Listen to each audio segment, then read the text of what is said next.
How long you been licensed? 2019. Oh, okay. So how's your journey been so far? It's been quite a journey, as life is, filled with ups and downs, positives and negatives.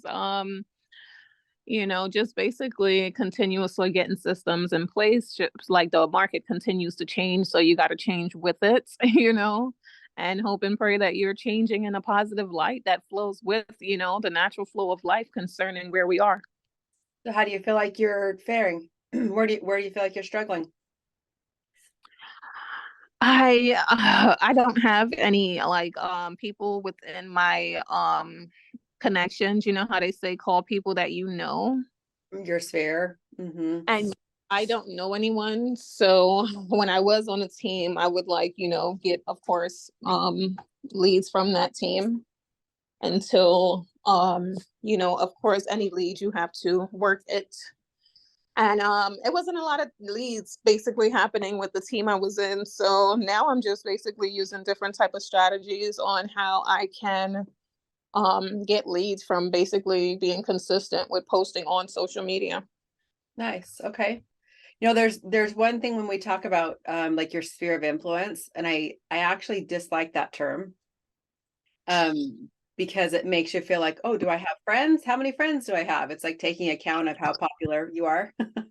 And so when I look at that, I look at as just your associations, because we can create new associations, and a sphere of influence seems to have boundaries on it. And so if we're trying to increase the amount of people that we can reach, then if we look at how can we generate more associations, how can we get out there and create more associations?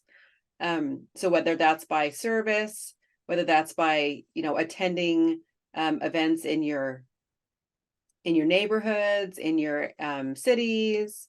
I mean, there's so many different things that you can do, volunteering. Um, That Not to cut you off, that's one of the things I do, which is volunteering. yeah. Um, Another thing that you just said concerning,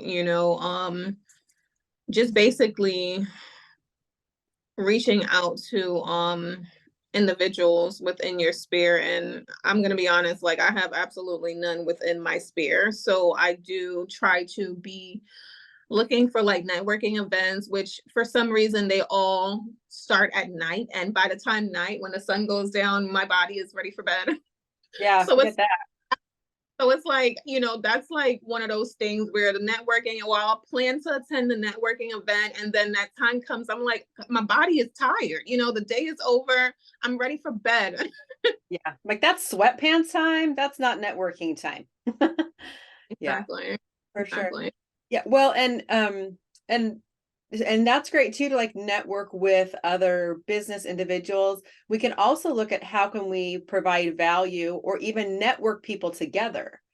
So one of the ways I found great success is in being able to network, plumbers with people in the community, network the Mm-hmm. electricians with people in the community, network builders with different plumbers, network concrete guys, being able to increase again like that sphere, I guess, as you would call it, but just my associations. And then how do we provide value to those associations? And that starts to really show how you're valuable to other people as well. And then naturally, you become a referral partner to them. So it's Mm. a little different than going to like what is it, BNI, like where you go and you're like, okay, everybody bring 10 people that you can refer to me, and you're supposed to refer people to each other. I mean, which is great. And I think that does work for some people. That was always awkward for me when I tried to do that. I felt a little awkward if I didn't show up with, X amount of people and my sphere was small. And so really just it's about growing your associations, and then what kind of value can you provide to the people that you're now associated with, right? Or the schools or churches or whoever you want to serve. Spending some Yeah, time doing that. Yeah. I tried.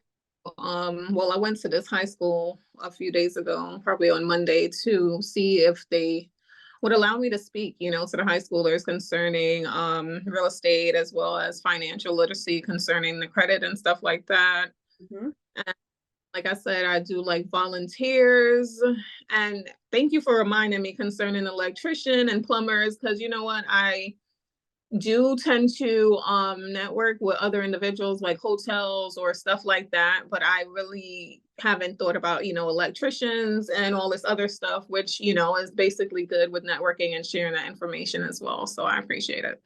You're welcome. Awesome. Yeah, yeah, you're welcome. And that's great. It sounds like you're on a really great trajectory anyway. Like it sounds like you're doing a lot of really amazing things to help increase your footprint in I your also, for the first time, I try to empty out my firm's box, LPT. So with the package, so I did some door hangings, the door hangers. I basically did those, as well as put in some postcards within some mailbox. I'm like, hoping and praying for the best, because some people throw away things. Mhm. So Yeah. it was a start though. It got me out the house. And the next thing I'm going to eventually do, I guess, which I don't want to do because I don't like people knocking on my door. I've thought about it, basically door knocking, but they say if you don't feel comfortable with doing certain things, you just probably should leave it alone, right? Yeah. So, and then I know, and that's interesting because I thought about that. People come on here and a lot of people have mentioned door knocking. And I don't know if that's because that's a default that people are taught to do. Like, oh, if you don't have something to do, go door knock and try to find someone. I've never door knocked a day in my life. So I would do so many other things before I would ever choose to door knock because I'm with you. Like I don't want someone knocking on my door. Like, no, thank you. I don't want solar panels. But I've also had someone knock on my door and say, hey, your house value is so high. Like I have a buyer that would like to buy your house. And I'm like a young mom with 3 children. And I'm thinking, where do you think I'm supposed to go? And the interesting thing was they didn't provide, and this was kind of at the height of that 2004, 2005, when things were really busy. And I wasn't an agent at the time. And they literally knocked on my door and offer to have someone purchase my house, but they literally didn't give me an alternative of like, hey, you could move up to a different house, or do you need more space? Or like, they didn't ask me anything about me.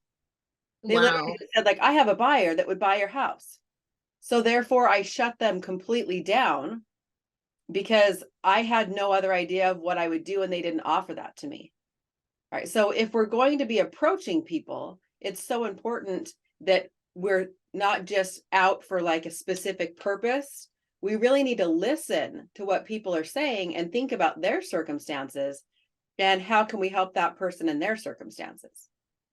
That's just the relational marketing that we don't think about when we're just like, just go knock on doors and ask people if they want to sell their house. Like, well, maybe they do, but maybe they don't understand what the value would be. Maybe they don't understand how much money they'd have to put down on another house. Maybe they don't understand, where they would move to. Maybe they don't understand what the interest rates are, what kind of programs are out there. Like, I mean, they probably don't know anything. And we're just trying to throw at them like, let's sell your house because that's our goal. So being open to really understand other people and ask questions so that we can understand what's their goal. And taking that even to like your electricians, plumbers. Okay, like, do you do new construction? Do you like to do remodels? Getting to know them and understand what kind of service do they provide?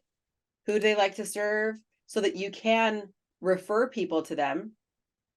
And I do that with contractors too. Do you do new construction? Do you do remodels? Do you do fixes? Do you, what's in your realm?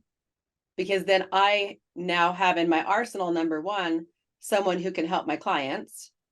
But then number two, I have somebody like I'm providing good service to them and I'm understanding what to direct toward them. And because I took the time to ask them questions, they're always so much more grateful than just a business connection, right? Than just I'm a business, you're a business, and we should refer people to each other. It goes deeper than that. And then you start to have more relationship marketing. How would you go about that question where you said, hey, where would I go? Once they stated, hey, your house is worth a lot of money. Yeah. I would ask, have you ever thought about moving? That would be the first question. Now I have someone to buy your house. I would just say, the market's great. Have you ever thought about moving? And if you were to move, would you want to go larger, smaller, different area? And start to get them to really open up the realm of possibility and think a little bit, give them some options, and then listen to what they say. And so when we talk about scripts, I don't have a script for that. You guys, if I was to give you a script, I would give you the first line for how you start the conversation. So maybe I need to write a book of one-liners, because once you get past the first line, you have to listen and respond according to how they talk to you, what they say, what's going on with their life. And a script doesn't allow you to do that. A script is is da, da, da, da, da, da, da, and you have an agenda. A script is an agenda. I work off more of a formula of how are we helping the person? Like what's the opening line? But then from there, how are we going to help them?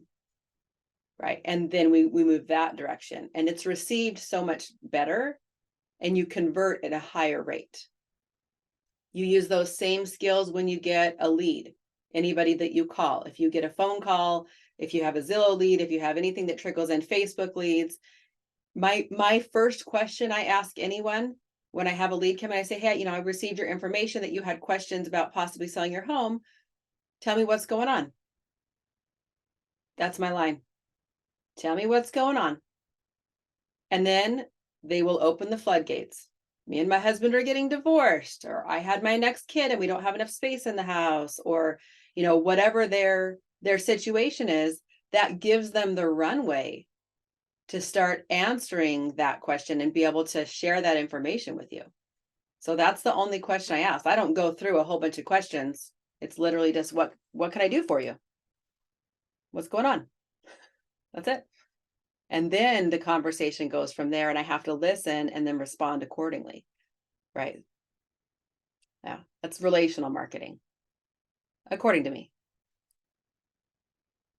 Yeah. So I hopefully, mean, it makes a lot of sense. yeah. And you can't go back to a script, something that's literally coming intuitive. You have to basically be prepared for those, those questions so that you're not looking and trying to fetch those answers. Mm-hmm. Yeah. Yes, correct.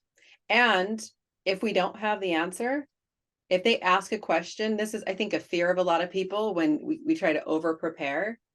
Just know that someone probably will ask a question that you don't have the answer to. And there's nothing wrong with saying, you know what? I'm not quite sure. Let me get back to you with that. Let me double check. Right. Just so I give you the correct answer. Let me double check that. Not one time has anyone ever said it, like, turned me down because I put them on hold, or because I said I would call them back with the answer to a question, because they'd rather have you do that than to blow smoke and Hmm. and just feel like they're being sold. So Exactly. I do that if If, I don't have the answer. Yeah. if you just make it up and they find out otherwise that it's false. Yeah. That is not good PR. Yeah, that is not good PR. So good points and good questions. Well, welcome to the industry. I'm sure you're doing amazing, and you'll continue to do amazing because you're out there working and Thank you. trying. You just keep trying all the things. So yeah, welcome. Awesome. Does anybody else want to ask a coach a question today? What are some good webinar tips if you haven't already done it, or just basically creating space to talk to individuals to inform them? So webinar tips? Or maybe like, if you're Like, now starting to do like small seminars, what are some of your learning that? yeah. So if you're talking, like, if you want to do like first time home buyer seminars or move down seminars, move up seminars, you have all the different options. Um, just make sure that you are marketing with a purpose, make the marketing easy. So I usually put a QR code so it's easy for people to sign up. You can do online, in person. If you were to go or hybrid it, always make sure I have kind of a checklist that you have a goal with whatever type of marketing you're doing. You need to have a goal and a call to action for the client. So for a sign up for like a first time homebuyer seminar, of course, that's the call to action, is signing up to get to the first time homebuyer seminar. I would make sure I always am gathering not just their email, but their phone number when they register as well, because your show up rate is probably going to be in the 20% range. And so Hmm. then you're able to do follow up with the people that weren't able to show up, and just call and say, hey, I noticed, or you'd signed up for this, you weren't able to make it. We definitely missed you. I just thought I'd call you to see if you have any questions. And then again, that just opens them to be able to say, and if they say like, no, I don't have any questions, say, oh, okay, so tell me what's going on. Are you in a rental right now?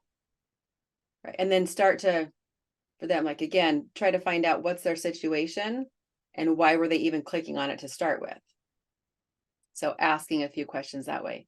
But with any type of marketing, webinars, anything, just make sure that you are not going over probably 30, 45 minutes, because people usually, especially if they're younger, they're going to lose interest. So there's that. I would always provide some sort of good handout information, kind of a process, but not something that's so overwhelming. If you give them a 40-page booklet about how to sell a house, I don't know about you, I wouldn't read it. I would glaze over because it's too much information. So really simplify the process. And in every type of marketing I do, the most important thing is for them to realize I am the source of information. Like, I'm the one that can answer the questions, right? So we don't want to give them so much information that they feel like they don't need you, or that everybody knows that information. What's going on? So does that make sense? Am I mumbling? Yeah. Okay. So just don't overwhelm the information. Give them enough. Give them like a little bit of a hook so that you can reel them in, pretty much, and so that you can be able to have a conversation about the pieces that are probably missing from the information too, or to dive in a little further.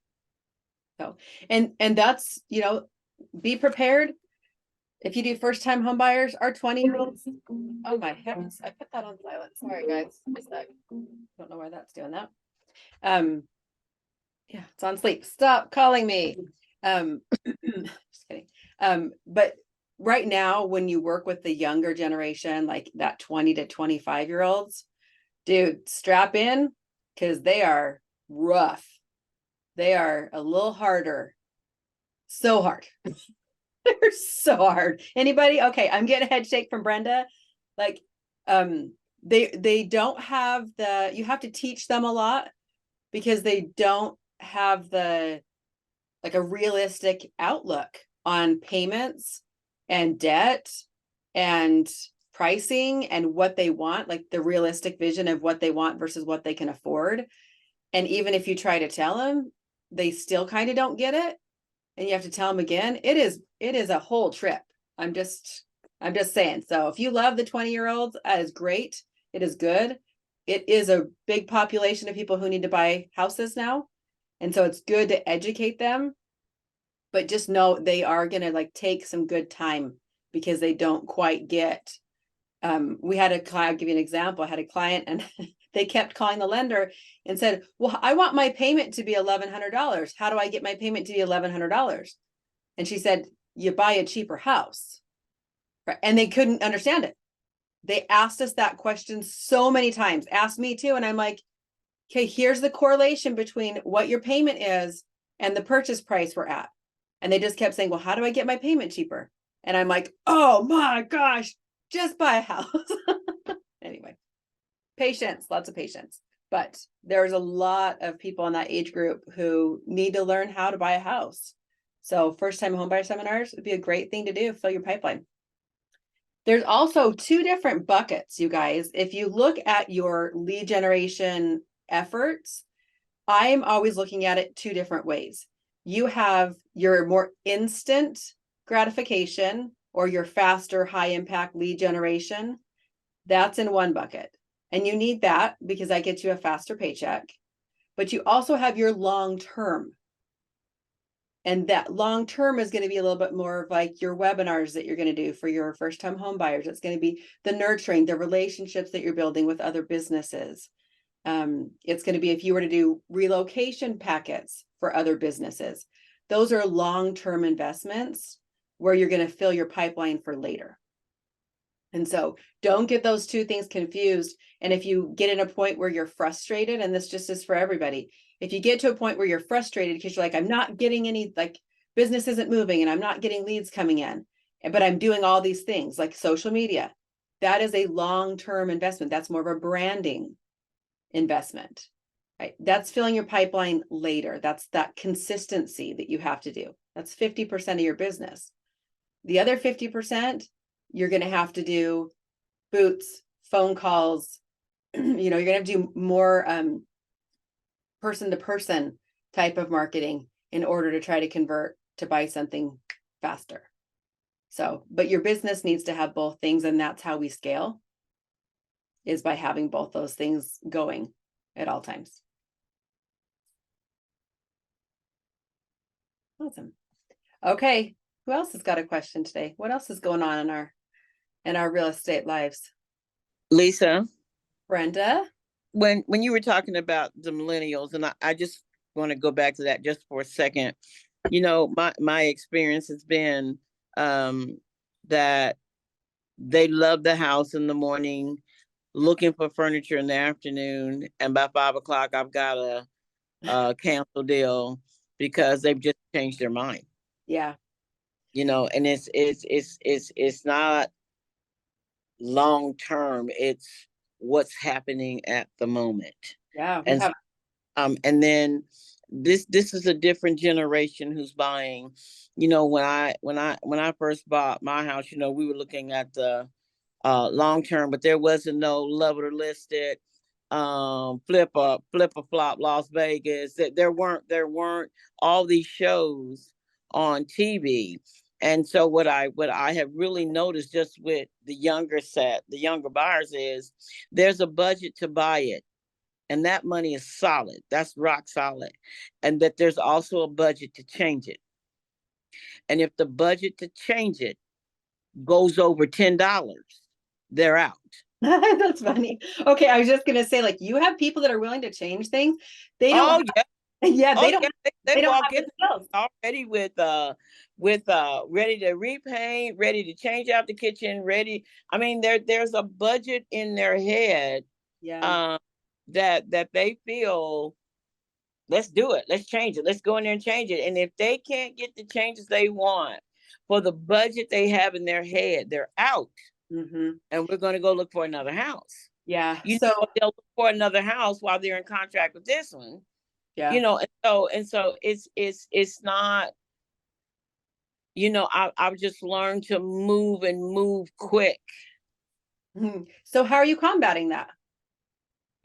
And I'm a big explainer. I'm a big explainer. I really want you to understand exactly what you're signing, exactly what you're doing. I want you to look at the long term. I mean, I'm a big explainer. So, I kind of start out with, if there's another person that's going to be making this decision with you, we need them now. Mm-hmm. I don't need them after we've signed the contract, we've agreed to all the repairs, and then and this is just an example. And then here comes dad, Yeah. who wants new windows, who wants a new roof, and well, we can't ask for that, dad. Yeah. And so if you had come day one, instead of, y'all forgive me, please, I don't know all of y'all forgive me, but instead of trying to be Superman in front of your baby girl, you understand what I'm saying? Yes. And trying to get what you need. I just wish you had come in the beginning. So I'm a very big explainer. I want you to repeat it back to me so I know you understand what I'm saying. But I've just kind of got it in my head now that, you know, with this particular age group, you got to explain, you got to move quick, you got to make sure it's almost asking them every day, are we sure? Because once you sign this, while we're looking and while we're going, that's great, we can go look at whatever you want, but once we sign this, now we got to play by the rules, and there are legal uh, uh, complications that can happen Yes. when you decide you want to back out, like your earnest money. If you ask for everything to be fixed and they fixed everything, and then you just up one day and say, I don't want this house, I want to go somewhere else. Well, you're not going to get your earnest money back because they spent money. Yes. Well, and I think that you said it perfectly, is that the more we communicate up front, right? And Yeah. it's over communicating with the younger generation, it's over communicating with them so that they have all of that information. And repeating yourself. Yes. Even though you told them once, like you might with older adults, they don't always hear it, or they hear it maybe a different way or a way that they want to hear it. And so it doesn't always like set in. And I don't know if it's because we stopped teaching this stuff in schools. Some of the instant gratification, some of the TV shows, like you said, like some of the just what people see with the scrolling, like their expectation is so much higher than what they can afford. So a lot of times I will direct them to that possibility of the wealth down the road. This is an investment, and they can, they can continue to rent, or they can invest in something that they're going to make money off of, and kind of give them some examples too, so they can understand what they're doing and why it's important. It really, Yes. they're like down to ground zero, and they really don't have a lot of idea. And especially if they came from a family that wasn't homeowners, or they didn't come from a family that had a lot of communication about the importance of homeownership. Right. Right. Didn't have a Right. realistic view of expenses either. So Right. it's very interesting. A couple of the questions I love to ask is like, why? So sometimes they'll say something like, oh, I need to have this. And I literally, like an annoying 6-year-old, will say, why? Like, tell me why you need to have this. Because sometimes they think they need something and they don't think all the way through it. They're not exactly sure. And when you make them restate it, that kind of helps with some self-discovery. So I will ask them why, not in a rude way, of course, but just in a, okay, like, oh, you need 3 bedrooms. Why do we need 3 bedrooms when there's 2 of you and a dog? Right? Is it possible we could do 2 bedrooms and this could be your starter house because that fits in your budget? Is that possible? And so just trying to offer some more ideas to them too, to get them out of this stuck version of what like mainstream media has now taught them. Right. It That it only takes a day to buy a house. But and there's a particular show on, and I'm a watcher. I'm really a watcher of everything, not just so there are times where they'll go in and they'll fix this house and flip it. But if you looked at some of the end credits and you look down the street where that house was, those for sale signs are still sitting there. So Yeah. although they got to sell this show that we sold this house for, and they made $125,000. Oh, they made that. Look down the street sometimes at the houses they go to. There's still for sale signs in some of those yards. Yeah. They haven't sold them. But our consumer today don't see that. They Right. just see they found the house on Monday, they fixed it up on Tuesday. On Friday, they made $125,000. I know. That's great. It's a good point. I love it. I love it. Do it. Thank you for Yeah. your input today, Brenda. That is Yeah. amazing. It's amazing. Thank you. All right. Who else has either a topic of conversation, bring it on, or a question?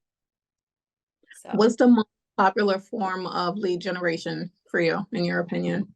the most popular form? Ooh, that's a good question. Well, the most popular people think they want, or the one that works the best?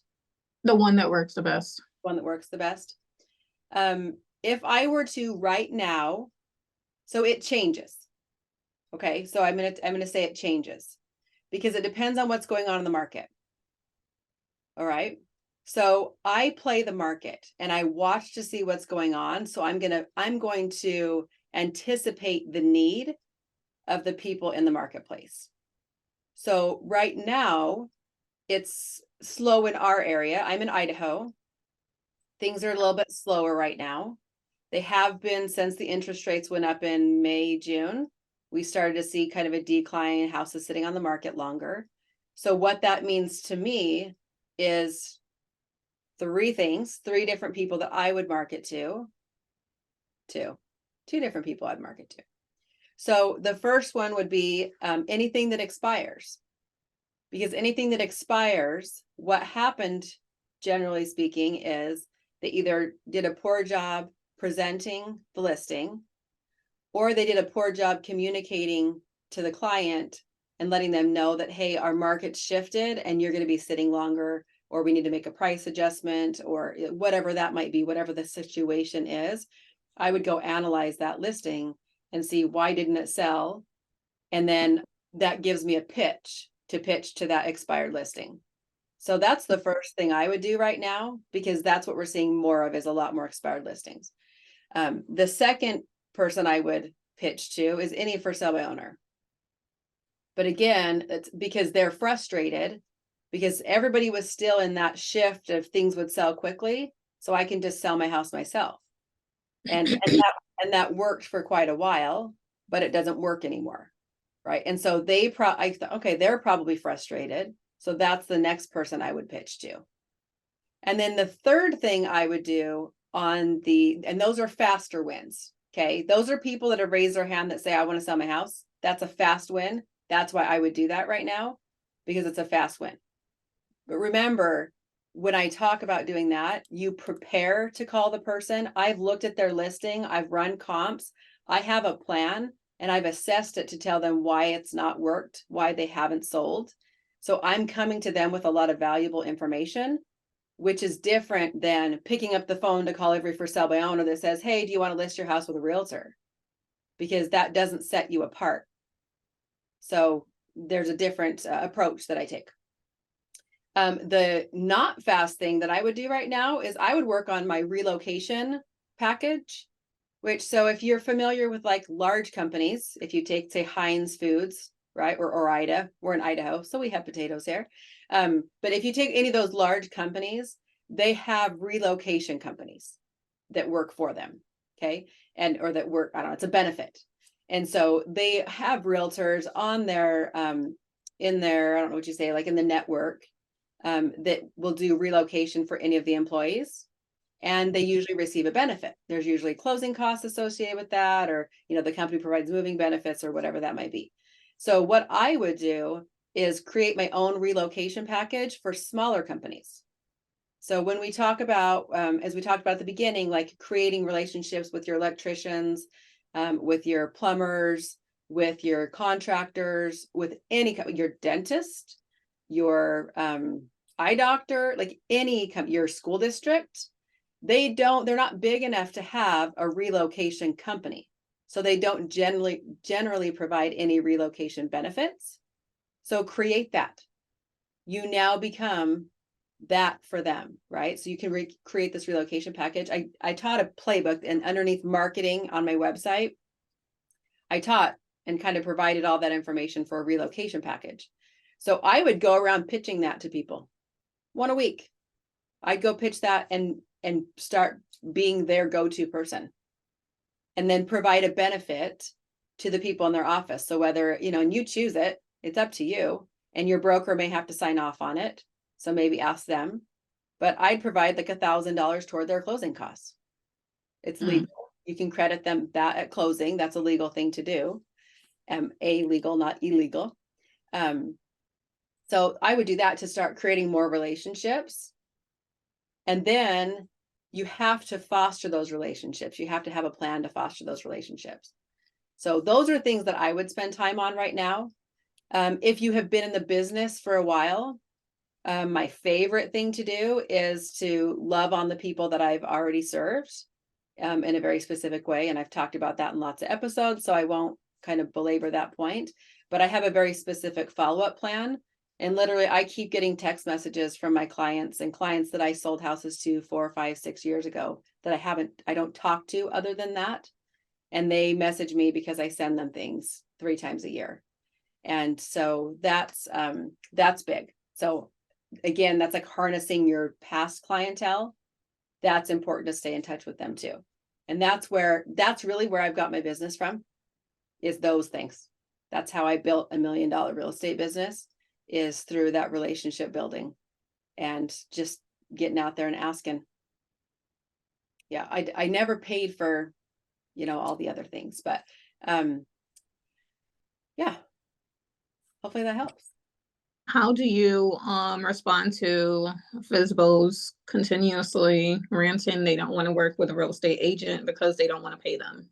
I mean, I've had those sorts of objective, and I've pretty much handled it like, hey, you're actually making more money with the realtor versus property for yourself, which is only going to grasp investor attention, and they're going to basically try to lowball you. Or, you know, if I notice certain things within the listing, like, you know, the price and it's higher than the other homes within the community, or the reason, part of the reasons why it's probably been on the market so long, because it's just not matching up to the other homes, which they're more updated than yours, you know, certain things I would pick out. But for the most part, how do you handle those objectives where they insist on saying, I do not want to use a realtor and I don't want to pay a realtor? Yeah, so some of them don't want to. Okay, I will ask why. So sometimes I want to understand why. So I will always find out, like, why don't you want to use a realtor? And some of them are like, I hate realtors. I've had a really terrible experience, or they're overpaid, or they just take my money and they don't do any work. And I'm like, yeah, that is true. There are so many realtors that do that. And then I explain my value. So I'm there literally to help them and to protect them. Right? There's a lot of things that come up during a transaction that they're not aware of because they don't do it every day. So my job is to help and to protect them and to make sure it's a smooth transition and to make sure they get the most amount of money possible out of their investment. That's my job. If they want my help, I would love to help them. And that's where I leave it, because we don't have to try to talk them into it. We can just offer our services and be really good at explaining what our proposition value is. And that's it. And if they don't want me, they don't want me. And if they want to maybe try to call me later, great. Some people come back to you. And some people will never come back because they're like, no, I've been a realtor in another life and I don't want your help. That's great. That's not my person. Right? So move on to the next person. Like, we don't have to try to beat it into them. Just move on to the next one. But have you, when you've ever tried to call, have you prepared ahead of time to know exactly like what your marketing plan would be, what their pricing is, why their house maybe isn't selling? Like, are you providing that information when you call them? Yes. Okay. So if we are presenting that, so we also have to be careful that we're not overwhelming them with like, oh, your house isn't as updated as this person's. Like, it's always about flattery with the for sale by owners. We never want to give them something hard. So if we go and we're like, oh, well, your house is not painted and everybody else is. So if we painted your house and then we put you on the market, we'd be in better shape. I'm just giving a total random example. But we have to make sure that, like, when I go visit a for sale by owner, I literally am talking about all the positives and talking up what they have as an asset. And I don't want to give them something that's going to be overwhelming. So that's like second base conversation, maybe third base conversation. That is not first base conversation. First base conversation is literally just hooking them and helping them understand your value, what you can do for them, like why you're great at your job, right? And then offering the help. And then if they don't want your help, asking why. But some people are going to say no, and that's okay. I had one that said no and was just like, no. And it's one of those that just does not like realtors. He said, I'm not trying to pay a realtor. And he's not even trying to pay a realtor. So apparently I'm like, you must be looking at my mind. I'm like, you must want a low ball from an investor if you're not trying to pay a realtor. So then calls were done for the day after that one. Why? Why though? I mean, he doesn't want to pay a realtor. Maybe he had a bad experience. Maybe After like doesn't believe it. They must have had like, which, you know, is expected. They have like a bunch of realtors calling them. So, you know, once they hear from me, they're like really angry at this point. So I just need to make enough to the point where I'm like, okay, whatever, next. Yeah. Yeah. Because so that's a little bit part of the mindset, because when somebody tells us no in sales, that's to be expected. If we had every person say yes to us, like, you would be like an anomaly and you need to be teaching classes, right? About how you do that, because everyone's not going to say yes. They're not supposed to. And we don't need them to. Really, No, we don't. Because those are the ones that's most difficult. Trust me, I'm not trying to turn your arms. Yeah. Yeah. Yep. And maybe sometimes they come back later. Sometimes they don't. Like, and that's okay. Our job is to offer our services. That's actually our job. is to offer. Be really good at explaining our value and offer that. That's your job. And then some people will say yes and some people will say no. And then we just need to be okay with it either way. It doesn't mean anything about us. It doesn't mean anything about, I mean, you can definitely be like, okay, did I explain that very well? Or, you know, like you can definitely ask yourself questions and do it a little analyzing to see, is there something I could have done differently? But sometimes there's not. And then you just move on to the next one. Find out a different angle. Find somebody. My favorite are the ones who throw a sign in the yard, but they don't know how to put it online. So they don't usually receive phone calls. So if they're not getting realtors calling them, they're also not getting the regular people calling them to view their house. They tend to be older most of the time. And in my opinion, that's the kind of person that needs help even more so that someone doesn't come and take advantage of them. Yeah. So my job is to protect my clients. And that's the way that I pitch myself. Thank you. Yeah, you're welcome. You're welcome. Yeah, there's not like a one way, but it definitely does change depending on what's going on in the market. You have to be able to shift and anticipate that and then shift how you're marketing for sure. All right, who else has a question? Does your relocation package consist of, so I can get an idea? Yeah, so that actually has all of it's got Canva documents, so you can go customize it. So it's got the entire everything that you would need to put inside a folder to present to the company owner. And then I teach you, yeah. So it's a done for you. Well, quote unquote done for you. You've got to go edit it. But it's got all the information put together and the benefits and everything. And you can go swap those out for what you want the benefits to be. And then you literally just buy some nice folders. I've got a link for something on Amazon if you want to get it from there, get it from wherever you want, and customize the folders and be able to take those and do your pitch. And then I teach you how to pitch to business owners. So good source of business. Everybody goes to the dentist usually, or the doctor, eye doctor, and you're there often. So the people see you and usually know your face. So that's already like one shoe in, because the people that work there are used to seeing you. Right. So any school districts are great. I mean, any business, coffee shops, like local, I love local businesses. So I try to serve local businesses as much as I possibly can. So anybody. And when you talk about relocation, the misconception is I have to be moving from New York to Idaho in order to be qualifying for relocation, which is not the concept that I came up with. The concept I came up with is you're moving houses. So anyone who's moving in the company, if they would like this relocation benefit, here's what I provide, and I'll give you a little bit of a credit. I was say kickback, but that's not a word that we use in this business. Yeah, awesome. Yeah, I've got a bunch of different ways to market in there. If you go into agentleader.com and coaching, I think, and then there's my marketing playbooks, and I have 10 different marketing playbooks. So 10 different kind of avenues, whether it's your for sale by owners or your relocation benefits, marketing open houses, how to convert really. So I teach you a class and then provide all the documents for you that you would need and tweak it to what you need.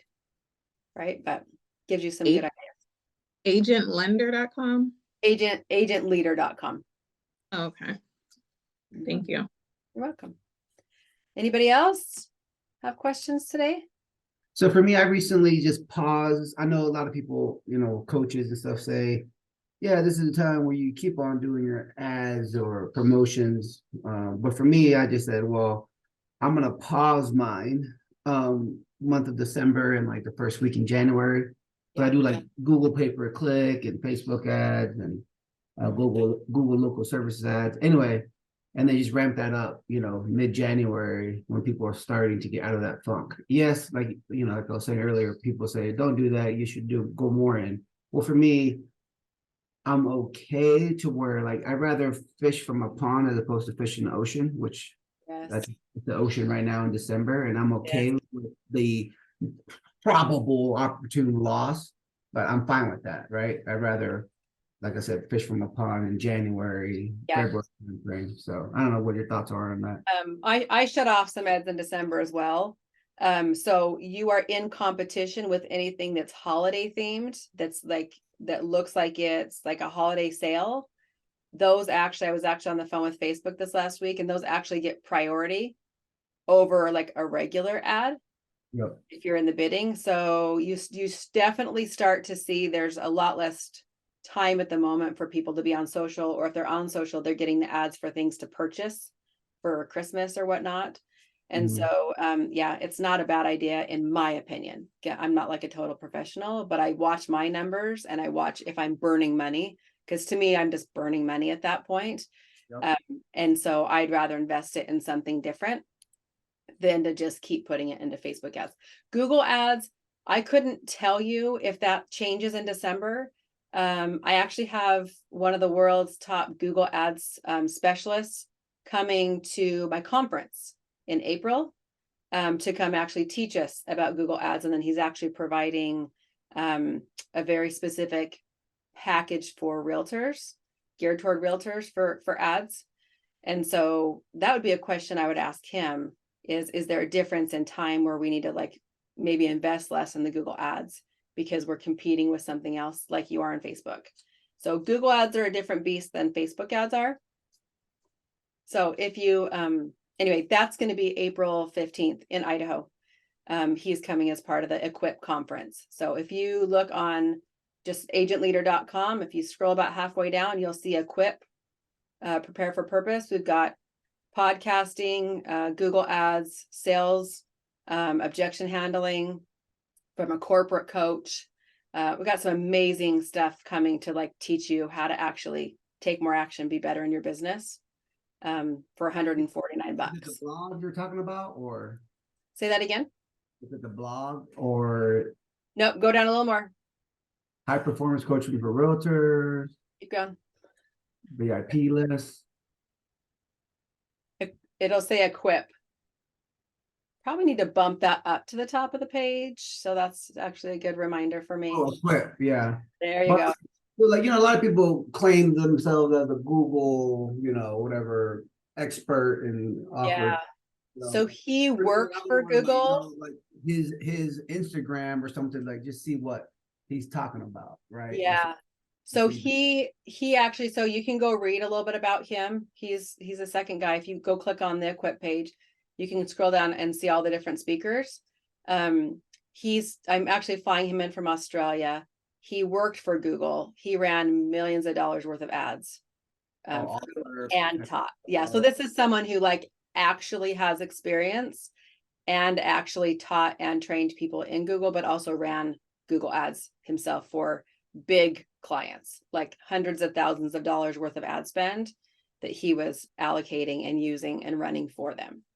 So this is someone with experience, not just a random person that says, I'm really great at Google ads. No, this is Lisa's paying good money to have a really good expert come to teach you how to run good Google ads. Because honestly, I believe that in the sea of Facebook, it's definitely getting harder and you can spend a lot of money and get a lot of crap back.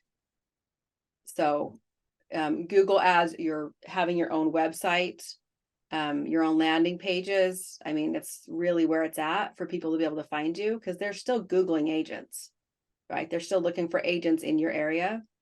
So that coupled with, there's a really good SEO guy on how to get your website better SEO. And that's literally all that he does, that his wife does for their lead gen is their SEO of their website. And they just get all their own leads that come in and they run a team and have plenty of leads that come in. Yeah, so I try to look them up on other stuff, but it's some artist or something, but yeah, but then you finally have to dig in to figure out where he's at. Yes. Yep. So that's what he does. He is an artist as well. Oh, okay, that's why. So it is him. He's an artist. So okay. Yeah. And I was gonna ask too, like, normally I would do like Christmas parties, for my clients that are, more recent as the older ones. But like, it's one question would be, it's hard to like keep on inviting clients from like past years, and like what would be the cutoff point? And of course, your strong referrals that are co- connectors and people who are extroverts and will keep on referring. You always want to invite them no matter how old they are, of course. But people Right. that are like, straight business, don't really talk, introvert, and they're like, 2 or 3 years out, what's the cutoff point? How do you determine There's taking no cutoff point. no cutoff point? No, Okay. so your best people to market to are the people that you've already served because they know and love you. Okay, so there is no cutoff point at all. Now, I don't do events because I would rather not go to them.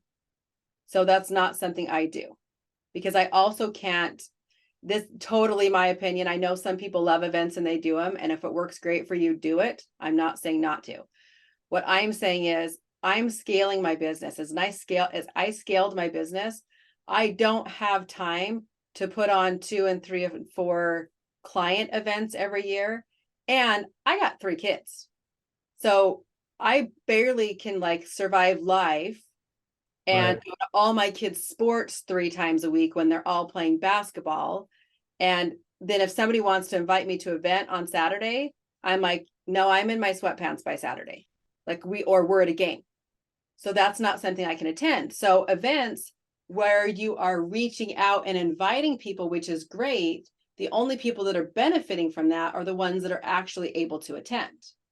Right. And then like coordinating like when people are available with their Christmas work events and everything. So Yeah. another question would be, do I just wait till like mid January, mid to late January to do something? Where now it's like people's heads is wrapped around more possible real estate, or they know someone's thinking about it and they're past the whole family holiday. And now that's in the forefront of their head where people are starting to actually think about it. Yeah. I would really recommend my follow-up playbook, honestly, to get you streamlined for what you do with your past clients. Exactly, I teach exactly what I do with my past clients, and every client makes the list. So, and let me tell you right now, so what I just did for Christmas was mailed everyone chocolates. So we have a local candy company, chocolate company. I support them. I buy chocolates from them. I stick them in a bubble mailer with a card, and I literally mail to every single past client that I've ever had. And I do not brand it. Nobody needs my business card at Christmas. They know my name. They know who I am. Those are all the text messages I keep getting from people every day right now. Thank you so much. I got your chocolates. People I sold houses to 5 years ago that I haven't talked to for, except for when I send them things. And that coupled with a few other things that are all low maintenance, my repeat referral rate is 95% of my Right. business. The marketing playbook under your coaching tab. Yes, it's my follow-up playbook. Oh, So, not marketing playbook. no, my follow-up, I think it's at the top of my follow-up playbook.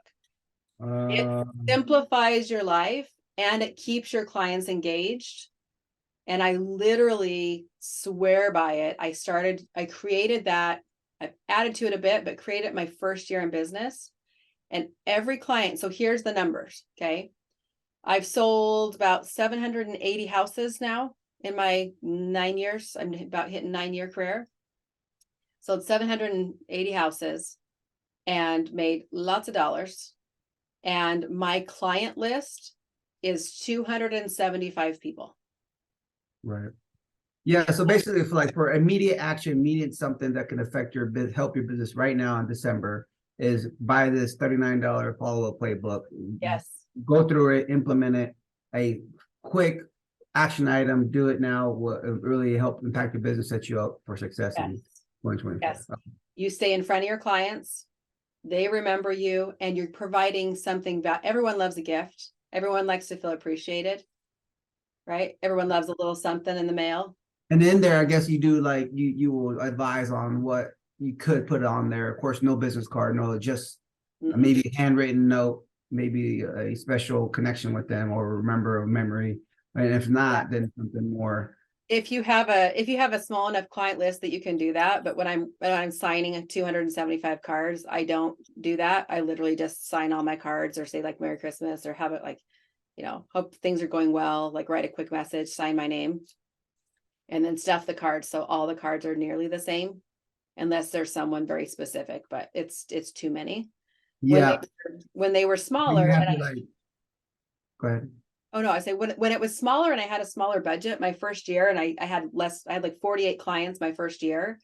Right. I literally like went to the dollar store. I bought glass bowls that looked nice from the dollar store. I went to Costco and I bought fruit, and I cellophane wrap, and I made fruit baskets, and I drove around to every single one of my clients' houses and I took them a fruit basket. Right. That's what I did my first year. And I drove around for the first, 3 years, until I was like, what am I doing? Because we were driving around to like 180 clients' houses or so. Yeah. It was a lot. And so then I started coming up with this mailing process. And then I also added HomeBot in. So if you haven't done that yet, you need to do that too. And that combination keeps you in front of your clients, makes them feel valuable. It's gold. Yeah, and on the HomeBot thing, I have it, but I guess that'll be a whole nother, maybe another session, but like to actually get people to, show it to them, and then for them to actually want to put their address information in. So right? are you talking past clients or future clients? Both. Okay, so they're different. So your past clients, you have their email address, you've already served them before. Right. So when you get into the follow-up playbook, there's actually, I have a formula, I have an email in there, a Word doc that you can be able to change out a little bit, that says like, hey, I have this amazing program. I'm going to stick you on this. If you don't want to be on it, email me back and tell me no. So I have a method where I pre-send that out on my email. So it's coming direct from me. So it doesn't go to their spam, right? I add a screenshot in so they know what's coming, what value it's providing. I had 2 people on my whole list that said, please don't put me on this. Everyone else raves about it, loves it. Like I have an 87% open rate. Right. And so I didn't have to, I asked their permission, but I was by default just saying, just let me know if you don't want to be on it. Yeah. Like assumptive, I'm going to do it unless you tell me otherwise. But I was thinking about, past clients will probably be okay with that. And then current clients and future, and then also farm neighborhood, I was thinking that should be okay. So if they're not your client, if you haven't had their email, you haven't been emailing them before, definitely ask them permission. You don't want to go putting them on something ahead of time. So but that's a great follow-up tool for anybody. If you have, let's say, like Levi was just talking about, like your for sale by owners, right? Or someone who like doesn't want to work with a realtor, like offer to put them on it. Like, oh, would you like to be able to see what your value is every month, or watch the trend of the market? Right. Okay, but that's all in the follow-up playbook. Yes, that's all in the follow-up playbook. Okay, awesome. Yeah, that's like, if I was going to say spend $39 and I'll solve like your world's problems, that would be it. It's events. I don't know. It's a lot of work, but I don't have time to go to them, and most people don't. And the higher up, like the clients that you get, like my developers, my builders, they don't have time to go to an event. So literally, like one of my developers, I sold this $3 million property. He messaged me yesterday, like, thanks for the gift. Right? Like they appreciate it. You're staying in touch with them. So. Okay. Awesome. All right. Thank you for your help. You're welcome. You are welcome. Have a great day. You too. Thank you. All right, guys. Have an awesome week. And I'll see you next time. Hey, real estate agents. What's the most embarrassing thing that's happened to you in your real estate business? You want to know what can be embarrassing? Asking questions, asking for help. You know what's even more embarrassing? Failing because we lack the ability to ask for help, or we didn't have the right source. We couldn't find the right people to ask for help from. I'm inviting you to come to Ask a Coach, where you can ask a high-performing realtor, certified life coach, certified high-performance coach. I am here to answer your questions, to help you and to coach you to be your best self possible, so that you can be able to navigate the crazy market that we're in right now. So join me on Thursday, and I would love to coach you on whatever question that you have that's going to help you to get to your next level. I'll see you there.